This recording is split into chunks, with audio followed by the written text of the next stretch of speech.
Chapter 57. When they got back to the lab, Esmeralda was on her hands and knees scrubbing the black and white tiles. Gunter came through the door first. He carried the serum samples in a glass vial in one hand and his keys in the other. He managed an approving smirk at Esmeralda's cleaning. The lab was looking better. Gunter wasn't a slob. He just didn't have the time to clean up the way he wanted. He wasn't a fool either. He knew the first time he killed a child without remorse, his quest for the power crossed the line into obsession. It was vastly more important than mopping. The closer he came to godhood, the more he wanted it. The more he wanted it, the less he cared about anything else. No one's life was more important. No boy was immune from giving him whatever he needed to make the power a reality. It wasn't murder in the literal sense. Murder was a waste of life. Every boy that died for him was another piece to the puzzle. No one came closer to pure morality than becoming like God. After all, he killed children in his holy name. Gunter could do the same thing. Gunter handed Madame Zora the samples. "Get to work," he said. "I want the serum ready for testing as soon as possible." "What kind of testing?" Madame Zora asked. "Surely you don't mean on a human subject." Gunter took off his jacket and hung it near the door. He unbuttoned his cuffs and rolled up his sleeves. He replied, "I can forego a human test at this point." He moved another chair over to the lab table, neatly sidestepping where Esmeralda was scrubbing. He got his notepad from his desk. He took a pen out of his pocket. "I need to examine a working sample. You said there were two different types, an initial dose, and then, for lack of a better term, a booster? Or shall we say, regular boosters?" "Yes," Madame Zora replied. "The booster can be made in seconds. The initial dose may take several hours to grow." "Grow?" Gunter asked. Sure, she misstated the term. "Yes, grow," she reiterated. She moved to the test tube table. She pulled out an empty severed head beaker from underneath. She set it on top in the middle, in front of the test tube setup. "An initial dose fashioned too quickly will not be very powerful." She looked at him sincerely. "Be sure you understand, Herr Doctor. Testing the serum in any potency on a human being other than someone of my bloodline is a hazardous undertaking. The results are unpredictable, other than the fact the person will die horribly." Madame Zora stopped talking while she worked. She held up a corked test tube and ran a narrow piece of valved hose from its mouth to the beaker. Satisfied the length was right, she uncorked the test tube and poured the fluid samples into it. The pinkish liquid oozed into the vial like mucus. She put the cork back in, shoved the hose through, along with some glass tubing, and hung it upside down from a bracket. Gunter crossed his arms. "You seem at home with my test tubes," he said. Madame Zora said, "I am not entirely ignorant, Herr Doctor. I went to school for a time." "University?" Gunter asked. "For a short time," Madame Zora confirmed. "In Paris, when I was much younger." Gunter scribbled something in his notebook. He watched her intensely when he finished. He took notes on every move she made. His observations would be thorough. Madame Zora moved the items from the lab table to the test tube table. She frowned, gazing around the room. Gunter asked her what she wanted. "I need a rat," she replied. "I beg your pardon?" Gunter asked. Madame Zora said, "A rat, a cat, any small animal will do. I need its brain." "You need an animal's brain?" Gunter asked. He shook his head. "Look around you, gypsy. We have an abundance of brains." "No," she said. "I told you, Herr Doctor. You must never take from the dead." "Gott in Himmel!" Gunter cried. "You could not have mentioned this earlier? There are rats all over the camp." "I apologize, Herr Doctor," Madame Zora said. She pointed to her temple. "My mind is not as sharp as it once was." Hunter stood up and slapped his notebook down on the table. The test tubes rattled. He stormed across the room for his jacket. He rolled his sleeves back down and dressed. He fished his keys out of the pocket and yanked the door open. "I will be right back," Gunter said. "Do not mess with anything while I am gone." He closed the door and locked it. Madame Zora didn't move right away. He may have locked the door, but he wasn't gone. She sat back on the chair, which was more like a stool, and crossed her legs. She watched her granddaughter working. The panel in the door slid open and snapped into place. Madame Zora pretended she hadn't heard it. She looked at the sinks instead. She felt Gunter leering at her. He softly grunted, closed the panel, and trudged up the stairs. Somewhere in Buchenwald was an animal with Gunter's name carved onto its brain. "Esmeralda," Madame Zora asked, her tone hushed but urgent. Her granddaughter wiped her brow with the back of her hand and looked up from her scrubbing. "We haven't much time," she said, slipping off her chair. She ducked under the test tube table looking for something. "What are you doing, grandmother?" Esmeralda asked. "I need you to find a place to hide something," she replied, the urgency still in her tone. "All right," Esmeralda said. She asked, "How big of a place do you want?" She liked this. It was like a game. Esmeralda was great at finding hiding places. Madame Zora reached under the table. She pulled a syringe out and held it up. "Big enough for this," Madame Zora replied. "Make sure it's a good place, too, little one.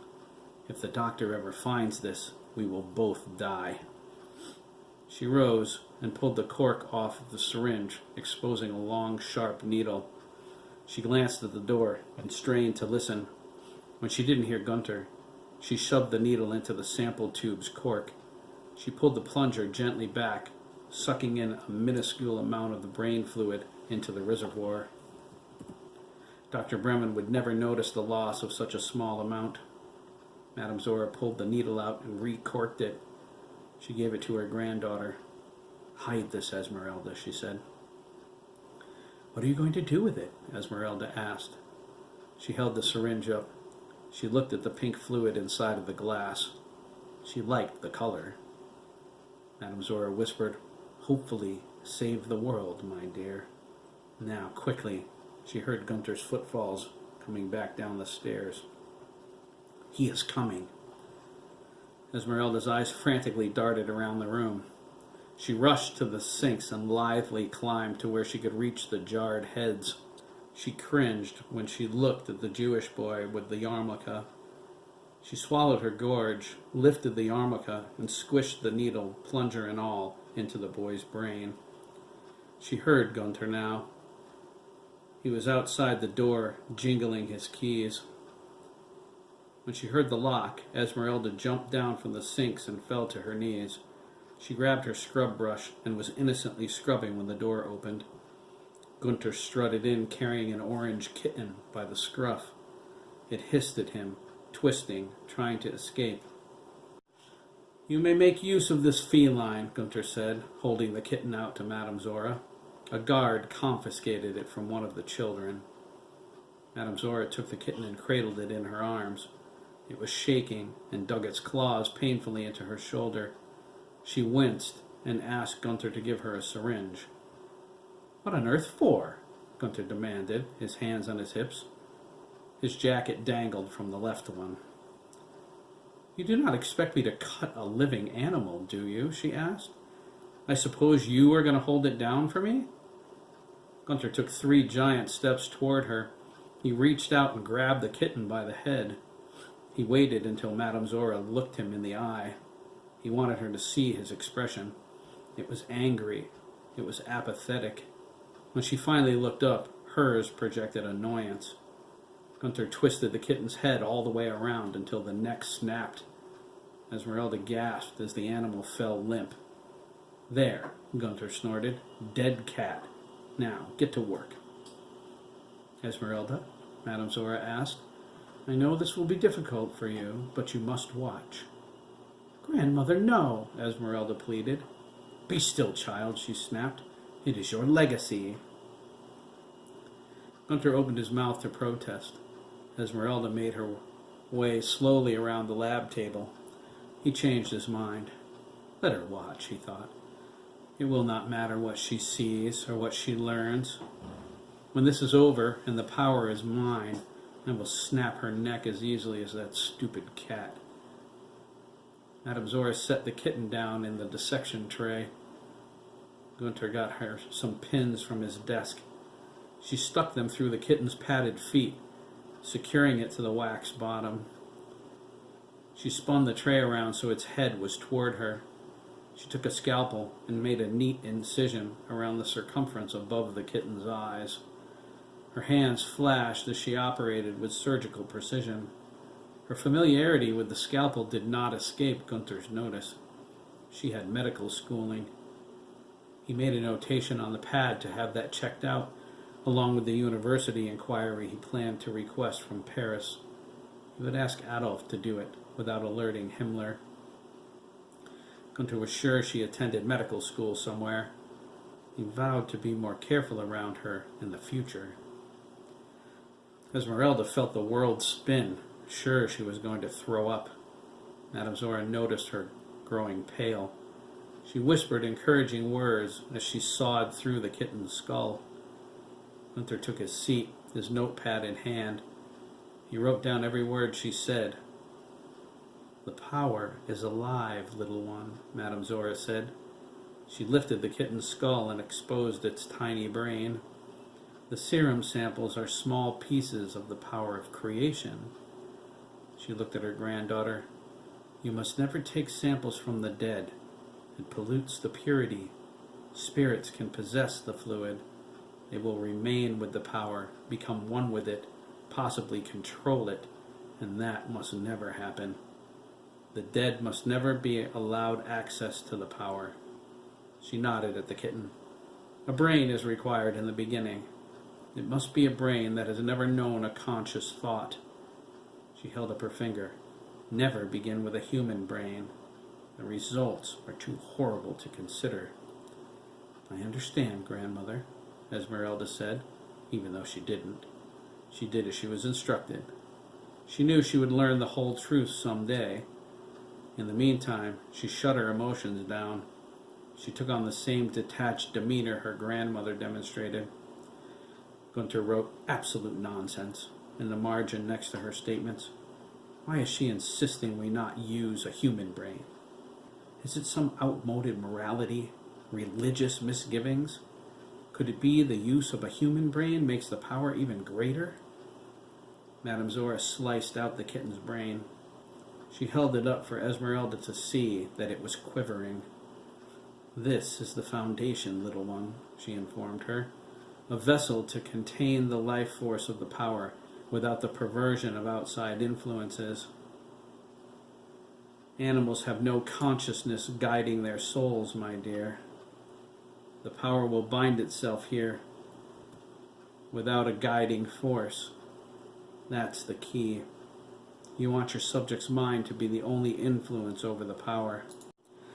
Gunther noted, her insistence in maintaining this fantasy about spirits only serves to convince me she is hiding something. A test with a human brain is forthcoming. We shall see what the truth is then. Madame Zora placed the kitten's brain in the empty head beaker on the test tube table.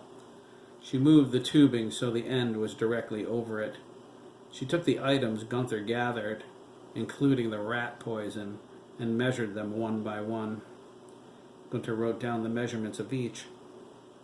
Madame Zora deposited them onto the kitten's brain and reached for a pair of rubber gloves. She slipped them on and mashed the brain and the items into a wad of foul-smelling goo. That stench is horrendous, Gunther choked. His eyes watered. He covered his mouth and nose. Esmeralda duplicated his action. It is temporary, Herr Doctor, Madame Zora said, unaffected. Gunther retched and gagged. His eyes bulged as he felt his bile rushing up from his stomach.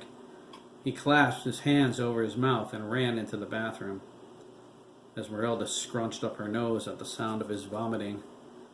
He has a weak stomach for a doctor, she remarked, through the hand covering her mouth. Yes, he does, Madame Zora said, and for a murderer. She pulled off one of the rubber gloves. She yanked a pin out of the kitten's foot and stabbed her finger. She winced and looked nervously toward Gunther. He was on his knees by the toilet bowl. She replaced the needle.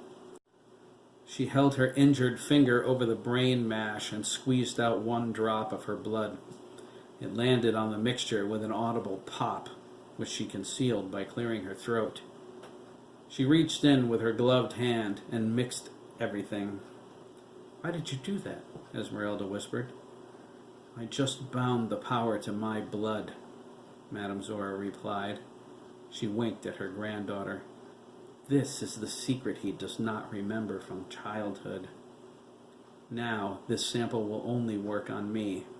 You must bind it to the intended host, at or near this stage, or else the serum will be useless. It will destroy rather than empower. Esmeralda gasped. You lied to him. Silence, little one, she cautioned. He must not find out before the end. What if he uses it on himself? Esmeralda asked. Madame Zora smiled. Then he will die. The blood is the final piece of the puzzle. Without the host's blood, the serum is worthless. That was disgusting, Gunther whined. He came out of the bathroom, wiping his mouth with a towel. Madame Zora knocked the dissection tray onto the floor. She feigned a sudden pain in her finger. Gunther jumped as the pan landed in front of him. You clumsy oaf, he cried. He kicked the pan and the kitten across the room. Be more careful. I cut myself here, Doctor, Madame Zora said. Do you have a bandage? Gunther returned to the bathroom for the first aid kit. He tossed it to her. Here, he spat. He glared at Esmeralda. You, clean up that mess and get rid of the feline. Esmeralda retrieved the kitten. It came out of the pan, but the pins were still in its paws. She held it up and looked at it. It reminded her of the crucifixion. She shuddered and dropped the carcass into the garbage. She rinsed the empty dissection pan and put it back on the table. Madame Zora bandaged her finger. Gunther noticed the dressing was medically correct. We can continue as soon as you are ready, Herr Doctor, Madame Zora said. Gunther slipped a surgical mask over his mouth and nose.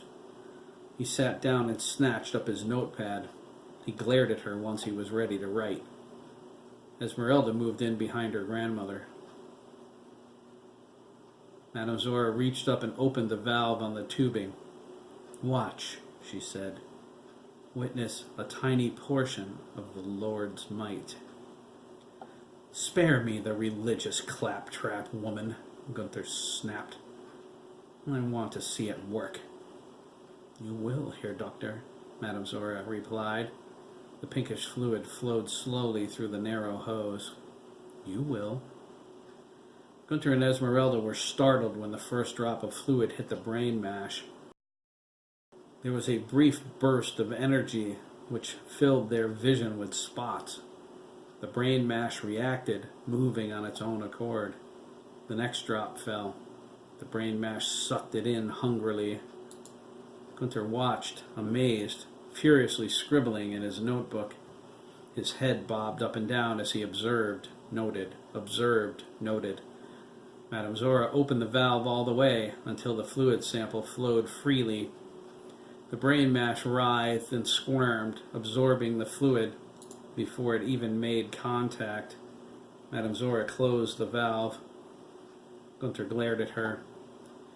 At this point, Madame Zora said, ignoring him, it is best to allow the formation time to absorb the fluid. A few drops to start the reaction. The longer you let it sit, the more potent the power will be. Next time, keep the samples separate from one another. They lose potency when they are mixed too soon and allowed to stand. Gunther pointed at the brain mash with his pen. It moves, he remarked, stating the obvious. It has changed in appearance as well. It seems smoother, more vibrant. He sniffed at the air. The stench is gone. Yes, Madame Zora agreed. The smell is gone for good. The primary mixture...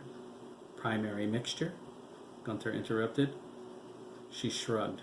You can call it what you like. It does not have a classification. Primary mixture, Gunther repeated. He wrote that down in his notes.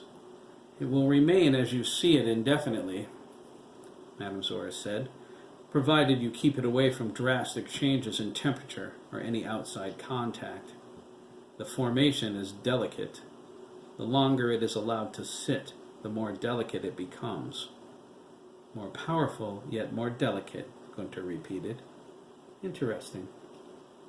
He finished jotting down notations. He looked over, expectantly. What now? He asked. We can complete the formation of the serum if you wish, Madame Zora shrugged. Chances are it won't be very strong. Although some... That doesn't matter, Gunther insisted, interrupting. He was bursting with excitement. Finish it. It will give me a place to begin unraveling this mysterious binding to your bloodline. If you insist. She opened the valve once more. The remaining fluid drained down onto the brain mash. Gunther and Esmeralda watched as the primary mixture changed with each drop it absorbed. The bland color faded to near transparency a moment before it started to glow midnight blue. My word, Gunther gasped. Grandmother, Esmeralda cried. It's beautiful. Yes, child, Madame Zora replied. The light cascaded over her face. It is beautiful indeed. The primary mixture swirled in the bottom of the beaker until the last of the fluid drained from the tubing. It twisted up in a funnel like a tornado and slowly liquefied into a shining midnight blue serum. It settled into the beaker, pulsating with power. Gunther slowly got up. He stared at the serum in awe. He felt its force, hypnotized by its siren song call. Madame Zora watched him, silently praying. Take it, Doctor. It is calling to you. Claim its power for yourself and die. Gunther stopped inches away from the beaker. You say this serum will only work for your bloodline? He asked, disappointed. Madame Zora dropped her shoulders. Yes, here, Doctor. He put his hand on his chin. We will have to change that. He looked over at her, satisfied. Write your notes, he ordered. He nodded at Esmeralda. Back to your cleaning. His gaze returned to the serum. I have dozens of tests to perform. Madame Zora took her notepad and went into her bedroom cell. She turned back, noticing the look in Gunther's eyes. He watched the serum, fascinated. She smiled. You will fumble around in the dark here, Doctor, she thought with malice. Eventually, the temptation will prove too great. You will not be able to stop yourself. She laughed in her mind. I will dance on your grave. Mark my words. She stepped into the room, sat on the bed, and began to write.